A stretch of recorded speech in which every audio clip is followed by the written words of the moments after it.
ಒಂದು ದಿನ ನೈಮಿಷಾರಣ್ಯದಲ್ಲಿ ಶೌನಕಾದಿ ಮಹಾಮುನಿಗಳು ಒಗ್ಗೂಡಿ ಗುರುತುಲ್ಯರಾದ ಸೂತಮಹರ್ಷಿಯವರನ್ನು ಹೀಗೆ ಕೋರಿದರು. ಓ ಮಹಾತ್ಮರೇ, ನಿಮ್ಮ ಮೂಲಕ ನಾವು ಅನೇಕ ಪುರಾಣೇತಿಹಾಸಗಳನ್ನು ವೇದವೇದಾಂಗಗಳ ರಹಸ್ಯಗಳನ್ನು ತಿಳಿದುಕೊಂಡಿದ್ದೇವೆ. ಕಾರ್ತಿಕ ಮಾಸದ ಮಹತ್ವವನ್ನು ದಯವಿಟ್ಟು ವಿವರಿಸಿ. ಕಾರ್ತಿಕ ಮಾಸದ ಪವಿತ್ರತೆಯನ್ನು ಮತ್ತು ಕಾರ್ತಿಕ ಪುರಾಣವನ್ನು ಪಠಿಸುವುದರ ಫಲಗಳನ್ನು ಸಹ ವಿವರಿಸಿ ಎಂದು ವಿನಂತಿಸಿದರು. ಶೌನಕಾದಿ ಮಹಾಮುನಿಗಳ ಕೋರಿಕೆಯನ್ನು ಮನ್ನಿಸಿದ ಸೂತಮಹರ್ಷಿಗಳು ಹೀಗೆ ಹೇಳತೊಡಗಿದರು. ಓ ಮುನಿಶ್ರೇಷ್ಠರೇ, ಒಮ್ಮೆ ಇದೇ ಕೋರಿಕೆಯನ್ನು ತ್ರಿಲೋಕ ಸಂಚಾರಿಗಳಾದ ನಾರದ ಮಹಾಮುನಿಗಳು ಬ್ರಹ್ಮದೇವನಲ್ಲಿ ಕೇಳಿದರು. ಆಗ ಬ್ರಹ್ಮದೇವರು ಅವರಿಗೆ ಈ ಪುರಾಣದ ವಿಶೇಷತೆಗಳನ್ನು ವಿವರಿಸಿದರು. ಅದೇ ಸಮಯದಲ್ಲಿ ಶ್ರೀ ಮಹಾವಿಷ್ಣುವು ಲಕ್ಷ್ಮೀದೇವಿಗೆ ಮತ್ತು ಪರಮಶಿವನು ಪಾರ್ವತೀದೇವಿಗೆ ಈ ಪುರಾಣವನ್ನು ವಿವರಿಸಿದರು. ಅಂತಹ ಪರಮ ಪವಿತ್ರವಾದ ಪುರಾಣವನ್ನು ನಾನು ನಿಮಗೆ ವಿವರಿಸುತ್ತೇನೆ. ಈ ಕಥೆಯನ್ನು ಕೇಳುವುದರಿಂದ ಮನುಷ್ಯರಿಗೆ ಧರ್ಮ ಮತ್ತು ಅರ್ಥಗಳು ಪ್ರಾಪ್ತಿಯಾಗುತ್ತವೆ. ಈ ಪುರಾಣ ಕಥೆಯನ್ನು ಆಲಿಸಿದ ತಕ್ಷಣವೇ ಇಹಲೋಕದಲ್ಲಿ ಮತ್ತು ಪರಲೋಕದಲ್ಲಿ ಸಕಲ ಐಶ್ವರ್ಯಗಳನ್ನು ಪಡೆಯಬಹುದು. ಆದ್ದರಿಂದ ಶ್ರದ್ಧೆಯಿಂದ ಆಲಿಸಿ ಎಂದು ಹೇಳಲು ಪ್ರಾರಂಭಿಸಿದರು. ಹಿಂದೊಮ್ಮೆ ಪಾರ್ವತೀ ಪರಮೇಶ್ವರರು ಆಕಾಶಮಾರ್ಗದಲ್ಲಿ ವಿಹರಿಸುತ್ತಿದ್ದಾಗ ಪಾರ್ವತೀದೇವಿಯು ಪರಮಶಿವನಲ್ಲಿ ಹೀಗೆ ಕೋರಿದಳು. ಪ್ರಾಣೇಶ್ವರ, ಸಕಲ ಐಶ್ವರ್ಯಗಳನ್ನು ಉಂಟುಮಾಡಿ ಮನುಷ್ಯರೆಲ್ಲರೂ ಕುಲಮತ ತಾರತಮ್ಯವಿಲ್ಲದೆ ವರ್ಣಭೇದಗಳಿಲ್ಲದೆ ಆಚರಿಸಲು ಯೋಗ್ಯವಾದ ವ್ರತವು ಯಾವುದಾದರೂ ಇದ್ದರೆ ಅದನ್ನು ವಿವರಿಸಿ ಎಂದು ಕೋರಿದಳು. ಆಗ ಪರಮಶಿವನು ಅವಳ ಕಡೆಗೆ ಮಂದಹಾಸದಿಂದ ನೋಡಿ ಹೀಗೆ ಹೇಳಿದನು.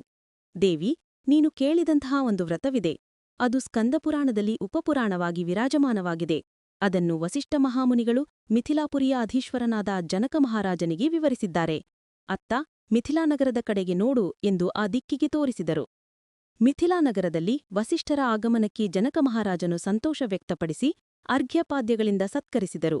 ನಂತರ ಕಾಲು ತೊಳೆದು ಆ ನೀರನ್ನು ತನ್ನ ತಲೆಯ ಮೇಲೆ ಪ್ರೋಕ್ಷಿಸಿಕೊಂಡು ಹೀಗೆ ಕೇಳಿದರು. ಓ ಮಹಾಮುನಿವರಿಯಲೆ, ನಿಮ್ಮ ಆಗಮನದಿಂದ ನಾನು, ನನ್ನ ದೇಶವು, ಪ್ರಜೆಗಳು ಪವಿತ್ರರಾಗಿದ್ದೇವೆ. ನಿಮ್ಮ ಪಾದಧೂಳಿಯಿಂದ ನನ್ನ ದೇಶವು ಪವಿತ್ರವಾಗಿದೆ. ತಾವಿಲ್ಲಿಗೆ ಬರಲು ಕಾರಣವೇನು ಎಂದು ಕೋರಿದರು.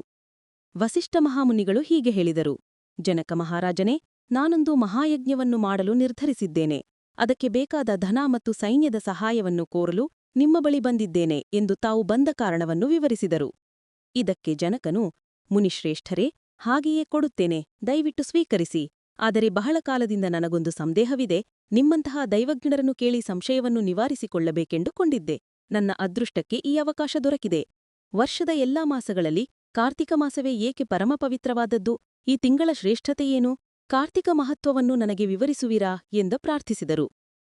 ವಸಿಷ್ಠ ಮಹಾಮುನಿಗಳು ಮಂದಸ್ಮಿತರಾಗಿ, ರಾಜ, ಖಂಡಿತವಾಗಿಯೂ ನಾನು ನಿನ್ನ ಸಂದೇಹವನ್ನು ನಿವಾರಿಸುತ್ತೇನೆ. ನಾನು ಹೇಳಲಿರುವ ಈ ವ್ರತಕಥೆಯು ಸಕಲ ಮಾನವ ಕುಲದಿಂದ ಆಚರಿಸಲ್ಪಡುವಂತಹದ್ದು ಮತ್ತು ಸಕಲ ಪಾಪಗಳನ್ನು ಹರಿಸುವಂತಹದ್ದು.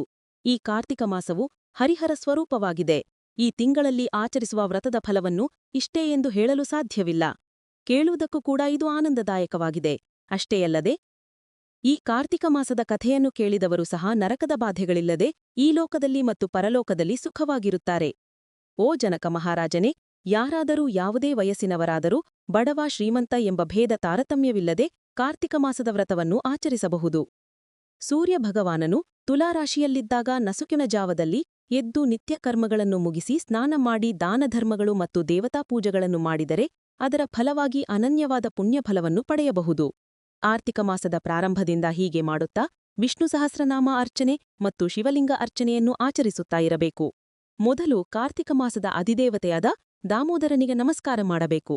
ಓ ದಾಮೋದರನೇ, ನಾನು ಆಚರಿಸುವ ಕಾರ್ತಿಕ ಮಾಸದ ವ್ರತಕ್ಕೆ ಯಾವುದೇ ವಿಘ್ನಗಳು ಬರದಂತೆ ನನ್ನನ್ನು ಕಾಪಾಡು ಎಂದು ಧ್ಯಾನಿಸಿ ಪ್ರಾರಂಭಿಸಬೇಕು ಎಂದು ವಿವರಿಸಿದರು. ಈ ಕಾರ್ತಿಕ ಮಾಸದಲ್ಲಿ ಪುಣ್ಯ ನದಿಗಳಾದ ಗಂಗಾನದಿ, ಗೋದಾವರಿ, ಕೃಷ್ಣ, ಕಾವೇರಿ, ತುಂಗಭದ್ರಾ, ಯಮುನಾ ನದಿಗಳಲ್ಲಿ ಯಾವುದಾದರೂ ಒಂದು ನದಿಯಲ್ಲಿ ಸ್ನಾನ ಮಾಡಿದರೆ ಮಹಾಫಲವು ಲಭಿಸುತ್ತದೆ. ನೆನೆದ ಬಟ್ಟೆಗಳನ್ನು ಬಿಟ್ಟು ಮಡಿಬಟ್ಟೆಗಳನ್ನು ಧರಿಸಿ ಶ್ರೀ ಮಹಾವಿಷ್ಣುವಿಗೆ ಪ್ರಿಯವಾದ ಹೂವುಗಳನ್ನು ತಾವೇ ಸ್ವತಃ ಆಯ್ದು ತಂದು ನಿತ್ಯ ಧೂಪದೀಪ ನೈವೇದ್ಯಗಳೊಂದಿಗೆ ಭಗವಂತನನ್ನು ಪೂಜಿಸಬೇಕು. ಗಂಧವನ್ನು ತೆಗೆದು ಭಗವಂತನಿಗೆ ಸಮರ್ಪಿಸಿ ತಾವು ತಿಲಕವನ್ನು ಧರಿಸಬೇಕು. ಅದಾದ ಮೇಲೆ ಅತಿಥಿಯನ್ನು ಪೂಜಿಸಿ ಅವರಿಗೆ ಪ್ರಸಾದವನ್ನು ನೀಡಿ ತಮ್ಮ ಮನೆಯ ಬಳಿಯಾಗಲಿ ದೇವಾಲಯದಲ್ಲಾಗಲಿ ಅಶ್ವತ್ಥವೃಕ್ಷದ ಬುಡದಲ್ಲಾಗಲಿ ಕುಳಿತು ಕಾರ್ತಿಕ ಪುರಾಣವನ್ನು ಓದಬೇಕು.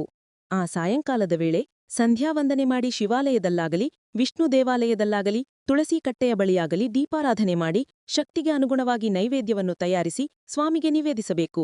ಎಲ್ಲರಿಗೂ ಹಂಚಿ ತಾವು ಭುಜಿಸಬೇಕು. ಮರುದಿನ ಮೃಷ್ಟಾನ ಭೋಜನದೊಂದಿಗೆ ಭೂತತೃಪ್ತಿಯನ್ನು ಮಾಡಬೇಕು.